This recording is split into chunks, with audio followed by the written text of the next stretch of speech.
ग्रंथ का अध्ययन चल रहा है। चौथी अध्याय समाप्त हुई है, जिसके अंदर ज्ञान और चारित्र का वर्णन किया है और मुख्य रूप से गृहस्थों के देश चारित्र का वर्णन करते हुए पंडित प्रवर दौलत राम जी ने पूर्वाचार्य के ग्रंथों का सार बताया है कि आप सभी 5 अणुव्रत, 3 गुण व्रत और 4 शिक्षा व्रत, ऐसे 12 व्रतों के माध्यम से अपने सदगृहस्थ के जीवन की शुरुआत कर सकते हैं। उसके बाद फिर 11 प्रतिमा तक क्षुल्लक ऐलक की अवस्था तक पहुंचकर उत्कृष्ट श्रावक श्राविका के रूप में रह सकते हैं। और जब मुनि व्रत को धारण करेंगे तो सकल चारित्र प्रकट हो जाते हैं। अब आज मैं मंगलाचरण के साथ प्रारंभ करती हूँ 12 व्रतों के अतिचार। तीन भुवन में सार वीतराग विज्ञान का, शिव स्वरूप शिव क्या नमः त्रियोग समारिके। इस मंगलाचरण के पश्चात सीधे हम चौथी ढाल पे आते हैं, जिसमें 14 श्लोकों के माध्यम से अध्याय को समाप्त किया है। और उसमें कहा है कि 12 व्रत के अतिचार पन न लगावे, मरण समय संन्यास धार तस दोष न सावे। यानी 12 व्रतों के 5-5 अतिचार हैं। उन अतिचारों को जब दूर कर देते हैं, वे अतिचार जब हमारे व्रतों में नहीं लगते हैं तो निर्दोष व्रतों का पालन होता है। और अंत में प्रेरणा दी है कि इन व्रतों का पालन करते हुए मरण के समय संन्यास को धारण करके, यानी दीक्षा लेकर के और संलेखना पूर्वक मरण करें। तो इस प्रकार से यदि कोई श्रावक भी व्रतों का निर्दोष रीति से पालन करके संन्यास पूर्वक प्राण को छोड़ते हैं तो 16वें स्वर्ग तक जा सकते हैं और वहां सागरों की आयु बिताकर सम्यक दर्शन अपना स्थिर रख करके पुनः मनुष्य जन्म पा करके दीक्षा लेकर के मोक्ष को प्राप्त करने की उनकी योग्यता को इसमें निर्देशित किया है। अब इसमें जो बताए हैं कि 12 व्रतों के 5-5 अतिचार हैं, उनकी ओर हम आपको ले चलते हैं। सबसे पहले जानना है कि अतिचार किसको कहते हैं। अतिचार माने व्रतों के एक देश भंग होने को, यानी कि व्रतों में दोष लगने को अतिचार कहते हैं। एक होता है अनाचार और एक होता है अतिचार। अनाचार माने जिससे पूरा ही व्रत भंग हो जाए, समाप्त हो जाए, उसको कहते हैं अनाचार। और अतिचार माने जिसमें दोष लग जाते हैं लेकिन व्रत अपना पालन हो रहा है, तो उन दोषों का प्रायश्चित लेकर के और व्रतों की शुद्धि करते हैं। अब आई बात, सबसे पहले 5 अणुव्रतों में कौन कौन से अतिचार लगते हैं। तो पहला व्रत कौन सा है 5 अणुव्रत में? अहिंसा अणुव्रत। अहिंसा अणुव्रत के 5 अतिचार बताए हैं। बंध, बध, छेद, अति भारारोपण, अन्न पान निरोध।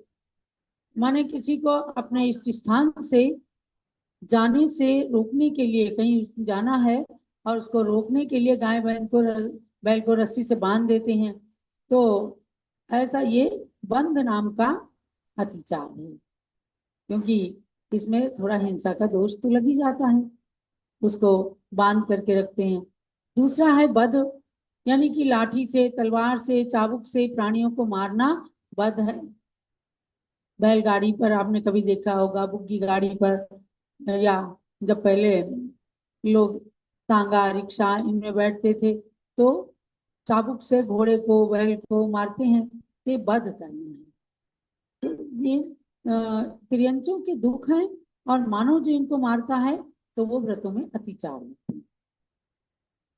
तीसरा है छेद, तो नाक कान आदि अवयवों को छेदना, ये छेद नाम का अतिचार है। शक्ति से अधिक भार लादना अति भारारोपण है। गधे के ऊपर, बैल के ऊपर, घोड़े के ऊपर बहुत सारा जो इसकी शक्ति से अधिक भार होता है तो अति भारारोपण नाम का अतिचार है। तो ये किसके लिए? भाई जिन्हें पता ही नहीं है, जिन्होंने कोई व्रत ही नहीं ले रखे, केवल व्यापार करते हैं, अपना धंधा करते हैं, तो उनके तो दोष ही दोष रहते हैं, वे निर्दोष कैसे हो सकते हैं। लेकिन जिनने व्रत ले रखे हैं 5 अणुव्रत, तो उनको ध्यान देना विशेष रूप से कि हमने अहिंसा अणुव्रत ले रखा है तो हम कोशिश करें कि अधिक से अधिक हिंसा का पाप लगे। तो अति भारारोपण भी एक तरह की हिंसा है कि वो बेचारा घोड़ा या बेचारा बैल जितने भार को लेकर चल सकता था उसके ऊपर लाद दिया। आप देखते होंगे फिर चलते चलते कितना हाँफने लगते हैं, मुंह से झाग निकलने लगता है, लेकिन जो लेकर के चलते हैं उन्हें दया नहीं आती। तो यह अति भारारोपण नाम का अतिचार है। समय पर खाना पीना नहीं देना अन्न पान निरोध नाम का अतिचार है। ये भी अहिंसाणु व्रत के अंदर अतिचार को लगाते हैं। हमने देखा है बचपन के अंदर क्या ऐसे सब इन सब तिरंच गति के पशुओं के दुख देख करके कई बार हमारी माँ कहती कि देखो आज अष्टमी है, आज चतुर्दशी है, हम तांगे में नहीं बैठेंगे, हम जिनमें पशु ढोते हैं ऐसे उसमें नहीं बैठेंगे व्हीकल के अंदर। आज तो 4 व्हीलर 2 व्हीलर है तो उन्हें दोष लगने की संभावना ही नहीं रहती। लेकिन किसी को कष्ट देना, तो 5 तरह से कष्टों को बताया गया है। जो लोग गाय भैंस आदि पालते हैं उनके विशेष रूप से ये अतिचार लगने की संभावनाएं रहती हैं। ये हुए 5 अतिचार अहिंसाणुव्रत के। आज की स्थिति में अगर आप देखेंगे तो आप इन सारे के सारे अतिचारों से बच सकते हैं, यानी अहिंसाणुव्रत बहुत अच्छा फल सकता है। क्योंकि आज तिर्यंचों की सवारी पर लगभग लगभग नहीं ही बैठा जाता। मैं समझती हूँ कहीं भले ही गांव बहुत आदिवासी इलाकों के अंदर लोग बैठते होंगे, वरना आज 2 व्हीलर 4 व्हीलर 3 व्हीलर रिक्शे हो जाने से ये सब नहीं होते हैं। तो अपने निर्दोष अहिंसाणुव्रत का पालन करना चाहिए।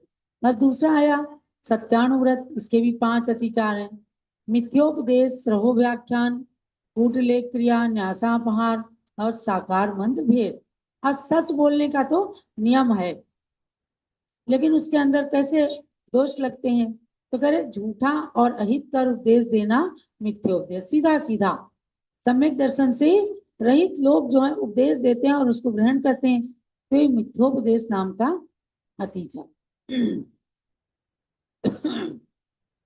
दूसरा कहा रहो व्याख्यान, माने स्त्री और पुरुष कोई एकांत में बात कर रहे हैं उनकी क्रिया को प्रकट कर देना, ये रहो व्याख्यान है। और किसी का दबाव पड़ने से या स्वयं की इच्छा से दूसरे के लिए ऐसी झूठी बात लिख देना कि जिससे दूसरा कोई फंस जाए, कूटलेख क्रिया। नाम से ही स्पष्ट होता है कि कोई ऐसी कूटनीति से कुछ लिख दिया जिससे कि सामने वाले को दंड मिल गया। तो ये कूटलेख क्रिया नाम का सत्यानुव्रत का अतिचार है। और कोई आदमी अपने पास कुछ धरोहर रख दे, भूल से वो कम मांगे, उसको उसकी भूल ना बताकर जितनी वो मांगे उतनी ही देना न्यासापहार है। माने किसी की धरोहर को हड़प लेना, उसने थोड़ा बहुत दे दिया, क्या आप भूल गए होंगे आपका इतना ही पैसा था या इतना ही सामान था, तो ये अपहरण कर लेना पैसे का या उसकी वस्तु का अपहरण कर लेना, ये न्यासापहार है। 5वां अतिचार है साकार मंत्र भेद। उसमें कहते हैं कि चर्चा वार्ता से अथवा मुख्य आकृति से दूसरों के मन की बात को जान लिया और फिर लोगों के सामने इसलिए प्रकट कर दिया कि अब उसकी बदनामी हो जाए। उसकी चेष्टा को जितने समझे उतना बस। कई बार ऐसा हो जाता है कि लोग पूरी बात समझते नहीं है और उसकी चेष्टा को देख करके और उसकी बदनामी के लिए लोगों के सामने प्रकट करने लगते हैं। तो ये साकार मंत्र भेद है।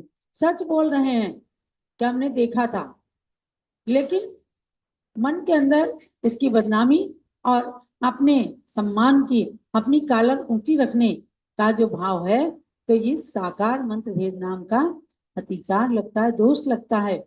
सच बोलते हुए भी इन दोषों के कारण लोग बदनाम होते हैं। अब तीसरा अचौर्याणु व्रत है, उसके 5 अतिचार हैं। स्तेन प्रयोग, तदार्थादान, विरुद्ध राज्यातिक्रम, हीनाधिक मानोन्मान और प्रतिरूपक व्यवहार। आप सबको समझना है, क्योंकि बहुत सारे लोग पंच अणुव्रत को धारण करते हैं। पंच अणुव्रत बिल्कुल भी कठिन नहीं है। जैसे अणुबम, अणुबम के अंदर इतनी शक्ति होती है, पूरी दुनिया या आधी दुनिया को नष्ट कर दे। तो ऐसे अणुव्रत जिनको छोटे छोटे रूप में भी जो धारण कर लेने से तमाम कर्म को जला देते हैं, नष्ट कर देते हैं, कर्मों की निर्जरा कर देते हैं, इसलिए अणुव्रत होते हुए भी महान फलों को प्रदान करने वाले हैं। और अतिचार इसलिए बताए हैं कि उन दोषों से अगर अलग हो जाते हैं, उन दोषों को टाल सकते हैं, तो अपना व्रत जो है निर्दोष बन जाता है। तो विरुद्ध राज्यातिक्रम क्या है? चोर को चोरी के लिए प्रेरणा, स्तेन प्रयोग, चोर को चोरी करने के लिए प्रेरणा करना और उसके उपाय बता देना। स्तेन प्रयोग, स्तेन मानी चोर, चोरी, चोरी करना। प्रयोग माने उसको बताना ऐसे चोरी करना, एकदम पता न चलने पाए। तो ये स्तेन प्रयोग नाम का अति, खुद तो नहीं किया लेकिन दूसरे को चोरी करने की विधि बता दी। बहुत सारी बातें हैं जो लोग करवा लेते हैं। और दूसरा क्या है कि चोर के द्वारा चुराई हुई वस्तु को खरीदना तदाहृता दान है। इसमें तो बहुत सारे लोग फंस जाते हैं। विदेशों से कोई सामान आया, चोरी से आया और उसको खरीद लिया, अगर उनको जेल हो गई तो फिर बिना जमानत की जेल हो जाती है। लोग आते हैं, माता जी किसी तरह छुड़वा दो। अरे भैया, अगर अपने चौराणु व्रत को आप सुरक्षित रखते तो तदाहृता दान नाम का ये दोष भी नहीं लगता और आपको जेल नहीं होती। तो जेल तो जाने की बात अलग है, लेकिन अपने में दोष ये लग जाता है कि चुराई हुई वस्तु को खरीद लेना। राज नियम के विरुद्ध चोर बाजारी वगैरह करना विरुद्ध राज्यातिक क्रम। अगर मान लो सरकार ने लगा दिया बैन कि चाइना का सामान आपको नहीं खरीदना है, फिर भी आपने उसको खरीद करके व्यापार करना शुरू कर दिया, तो विरुद्ध राज्यातिक क्रम है। क्योंकि राज नियमों का पालन करना भी देश के नागरिकों का कर्तव्य होता है। जितना कर्तव्य है धर्म का पालन करना, उतना ही कर्तव्य है कि जिस राज्य के अंदर, जिस देश के अंदर हम रह रहे हैं, उस देश के राज नियमों का पालन करना। तो विरुद्ध राज्य, राजा के आज्ञा के विरुद्ध किया तो विरुद्ध राज्यातिक्रम नाम का अतिचार होता है। चौथा है हीनाधिक मानोन्मान, यानी आदान प्रदान में बांट, तराजू, मीटर, लीटर आदि को कमती बढ़ती रखना हीनाधिक मानोन्मान है। लेने में तो ज्यादा कर लेना और देने में कम कर देना। लोग आजकल उसमें डीजल में मिट्टी का तेल मिला देते हैं और तमाम चीजों में। अब आज तो बहुत सारी मिलावट, अगर देखा जाए तो दुनिया बिल्कुल मिलावट की हो गई है, दोषों की ओर ध्यान ही नहीं है। और जब खाने की चीज में जब स्वास्थ्य के लिए अत्याचार किया जाता है, तब बड़ा दुख होता है कि घी के अंदर चर्बी मिला दी गई। भाई आपने चांदी सोने के अंदर कोई मिलावट कर दी तो उससे कम से कम पैसे की हानि होगी, लेकिन अगर घी में या खाने की चीज में मिलावट कर दी तो उसमें क्या जो शाकाहारी भोजन है उसके अंदर मांसाहार की चीजें डाल दी गई। आज सरकार ने लेवल बनाया है कि आप हरे लेवल की का सामान खरीदें। तो ये सब जब ऐसे चोरी करी जाती है तो कुछ ना कुछ नियम बनाए जाते हैं, लेकिन नियम जब तक बनते हैं उससे पहले नियम को उल्लंघन करने की भी बातें आ जाती हैं कि किस तरह से हमें उसमें उल्लंघन करना है। तो लेने और देने की बांट में, लीटर वगैरह में या मिलावट करने में, तो इस प्रकार से हीनाधिक मानोन्मान है। और बहुमूल्य वस्तु में अल्प मूल्य की वस्तु मिलाकर असली भाव से बेचना प्रतिरूपक व्यवहार है। चांदी में क्या मिला दिया? सफेद सफेद जर्मन सिल्वर मिला दिया, पता ही नहीं लगेगा। तो ऐसी तमाम चीजें हैं कि उसी से मिलती जुलती चीजों को लोग मिला देते हैं। तो ये प्रतिरूपक व्यवहार नाम का अतिचार। और ये समझो कि अगर शाकाहारी वस्तु में मांसाहारी वस्तु मिला दी गई तो वो अतिचार नहीं है, वो तो अनाचार है, क्योंकि उससे तो व्रत पूरी तरह से भंग हो जाते हैं। अरे भाई, हमारे देश में अंग्रेजों को भगाने की नीति क्यों शुरू हुई? हम तो रही रहे थे 300 साल से। ईस्ट इंडिया कंपनी ने भारत के ऊपर कब्जा जमाया था, लेकिन मंगल चंद पांडे ने जब इस भेद को खोला कि देखो, बंदूक की कारतूस के अंदर गाय का मांस मिलाया जाता है और लोग कारतूस को दांत से काटते हैं तो मुंह के अंदर चमड़ा जाता है, ऐसी तमाम नीतियों को देखा कि हम किस तरह से परतंत्र हैं। और तब अंग्रेज की नीतियों का विरोध करने के लिए, परतंत्रता से स्वतंत्रता की ओर आने के लिए, मंगल चंद पांडे जो मेरठ के रहने वाले थे, उन्होंने स्वतंत्रता आंदोलन शुरू किया और सालों, सैकड़ों साल तक लड़ाई लड़ी। और उसके बाद महात्मा गांधी, रानी लक्ष्मीबाई जैसे लोग सामने आए, सुभाष चंद्र बोस, चंद्रशेखर आजाद, और सब ने भारत की अस्मिता की रक्षा करके परतंत्रता से हमें स्वतंत्रता की ओर लाए। आज हम स्वतंत्र भारत के अंदर कम से कम मानवता का परिचय दें। आज जो इंसानियत जा रही है, हैवानियत आ रही है, मानव मानव के साथ मानवोचित व्यवहार नहीं कर रहा, तो ये मिलावट का युग इतना तेजी से आया है कि शायद ही आज हाइब्रिड, सारी चीजें हाइब्रिड आ रही है।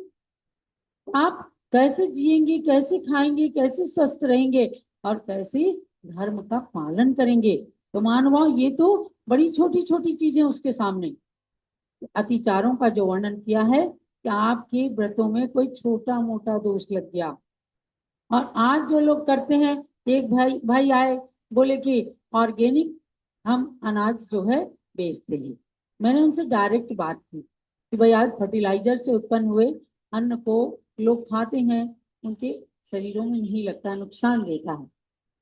तो बोले हम ऑर्गेनिक हाथ से बने हुए उत्पन्न हुए अनाज का व्यापार करते हैं।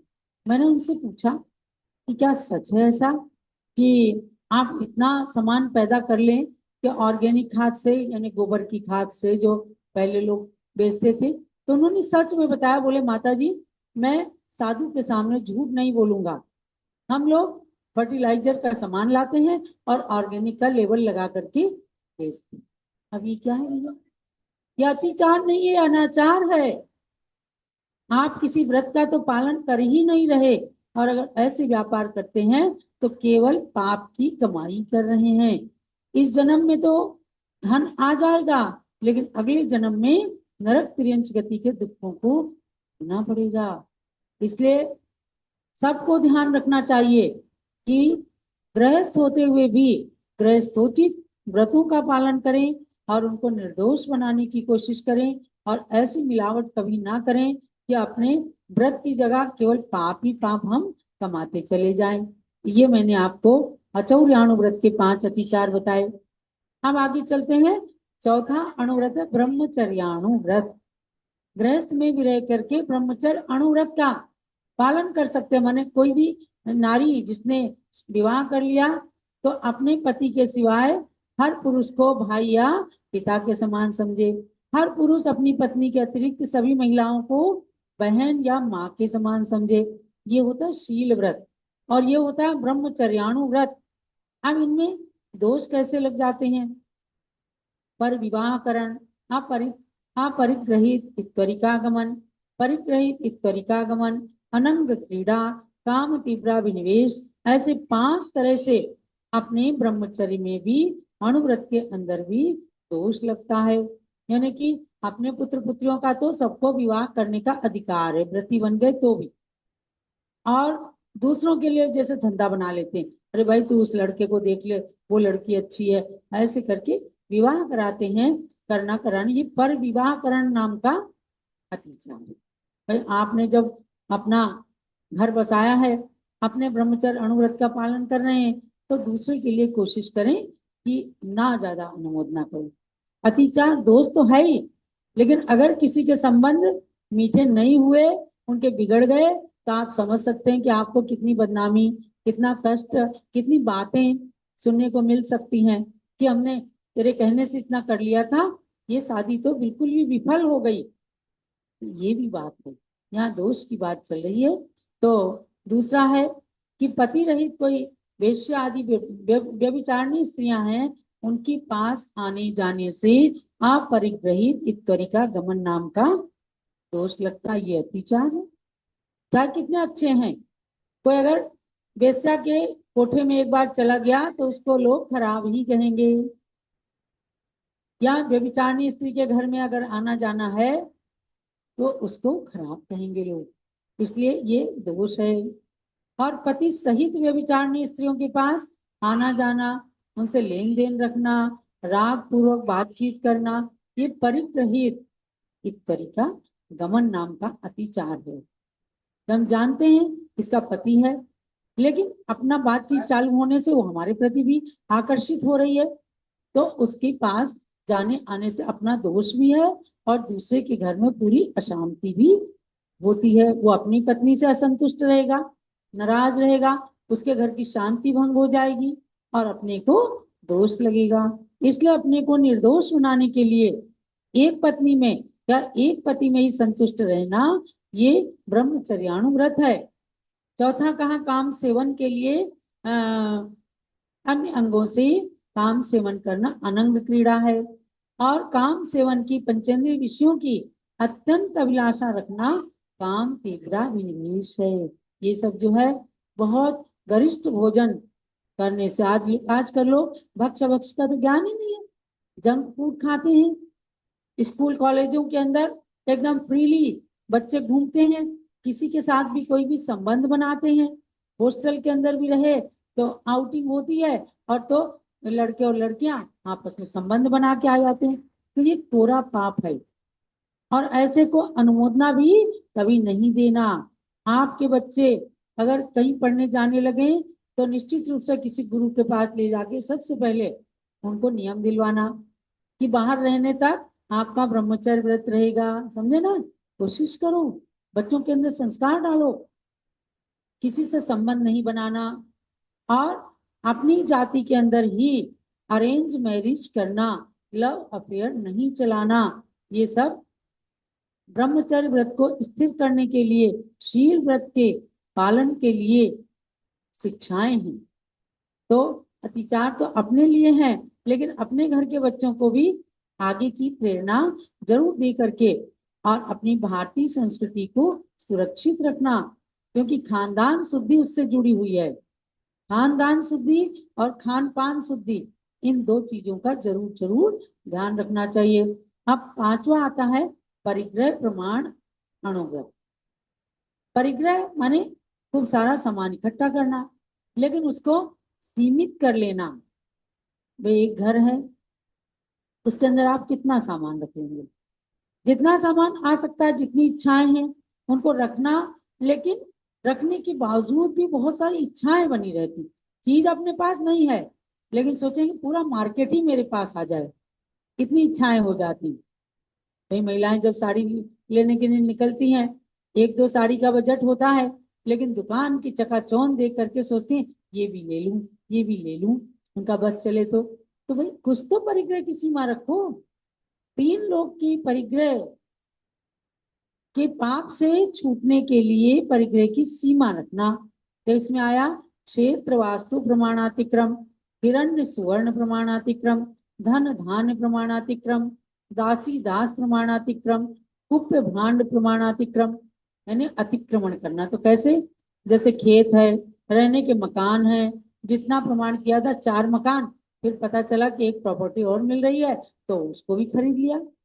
तो जितना प्रमाण किया उसका उल्लंघन करना, ये क्षेत्र वास्तु प्रमाणातिक्रम है, ये दोष है।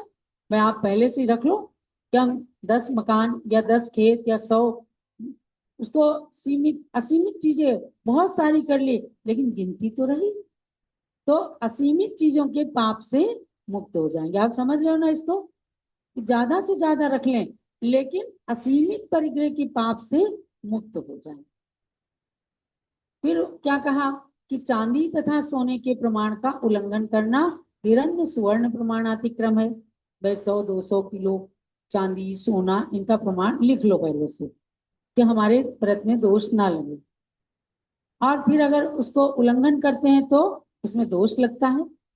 उसका उल्लंघन ना करें, चीज बढ़ती है या तो दान कर दें या फिर दूसरों को दे दें, अपने घर के अंदर ही दूसरे के नाम से कर दें। तीसरा अतिचार है गाय भैंस आदि तथा पशु गेहूं चना आदि अनाज के प्रमाण का उल्लंघन करना धन धान्य प्रमाणातिक्रम। आज भले ही गाय भैंस बहुत कम रखते हैं लोग, बाजार की थैली का दूध पीते हैं केमिकल मिला हुआ, तो ये वाले दोस्त तो निर्दोष तो हो ही नहीं सकते है। तो इनकी जो गोधन गजधन बाजधन ये सब पहले हुआ करते थे, आज भी कोई कोई तो रखते ही हैं, किसान लोग रखते हैं। तो जितना प्रमाण किया गेहूं चना आदि कोठार के कोठार भर लिए, तो जितना सोच लें कि भाई साल भर में 6 महीने में जितना खत्म होगा उतना रख लें। उसके बाद का प्रमाण भंग नहीं करना या भंग कर देना ये प्रमाणातिक्रम अतिचार है। नौकर नौकरानियों के प्रमाण का उल्लंघन करना दासीदास प्रमाणातिक्रम है। वस्त्र तथा बर्तन आदि के प्रमाण का उल्लंघन करना कुप्पे भांड प्रमाणातिक्रम है। कोठार के कोठार भरे रखे हैं बर्तन चाहे जितने, तो एक तो क्या है मेहमान आते हैं शादी ब्याह होते हैं उसके हिसाब से रख करके, और बहुत ज्यादा पूरी दुकान कई दुकानों के जितना परिग्रह रख लेना और अपने प्रमाण को उससे ज्यादा बढ़ा लेना। यहाँ रख लेना बुरा नहीं है, लेकिन प्रमाण जितना किया है उसको आगे बढ़ाना ये अतिचार है, ये दोष है। तो अपने परिग्रह के प्रमाण को डायरी में जरूर लिख लेना चाहिए, क्योंकि अहिंसाणुव्रत सत्याणुव्रत अचौर्याणुव्रत ब्रह्मचर्याणुव्रत ये तो पालन करने की चीज है, लेकिन परिग्रह प्रमाण व्रत जो है उसको जब तक आप लिखेंगे नहीं तो भूल जाएंगे। और लिख करके रख करके फिर कभी ऐसे चांस आए तो अपनी डायरी को देखें कि हमने इतना प्रमाण किया था, अब इससे अधिक नहीं रखना है। अणुव्रत लेने वालों की प्राय करके खूब संपत्ति बढ़ जाती है। आप देख लो कभी अणुव्रत ले लीजिए, आपके पास अगर 1 लाख है तो आपको अगले ही साल पता लगेगा कि 1 करोड़ हो गया। तो उसे बढ़ा करके और उसका प्रमाण सीमा लिमिट मर्यादा कर लेने से परिग्रह की प्रमाण करने से दोष नहीं लगता और पुण्य बढ़ता है। इसलिए 5 व्रतों के अतिचार कहे हैं। अब आगे दिग्व्रत और देश व्रत के भी अतिचारों का वर्णन मैं आपको अगली क्लास में बताऊंगी। ये आज का स्वाध्याय हुआ कि हम अणुव्रती बने और अणुव्रत हमारे निरतिचार निर्दोष पालन हो। गृहस्थ में भी रह करके बहुत सारे व्रतों का छोटे बड़े नियमों का पालन करके अपन मोक्ष मार्गी बन सकते हैं। इसलिए अणुव्रतों को बेझिझक लेना ही चाहिए। आचार्य शांति सागर महाराज जो इस युग के प्रथम आचार्य थे, उन्होंने भी अपने अंतिम संदेश में कहा, बाबानो संयम धारण करा भीऊ नका, अर्थात हे भाई हे बहन संयम को धारण करो शक्ति के अनुसार, चाहे देश संयम चाहे सकल संयम। डरो मत, दोष लगे तो उनका प्रायश्चित लो, लेकिन संयम को जरूर जरूर शक्ति के अनुसार पालन करो। यही आज के स्वाध्याय का सार। जाओ।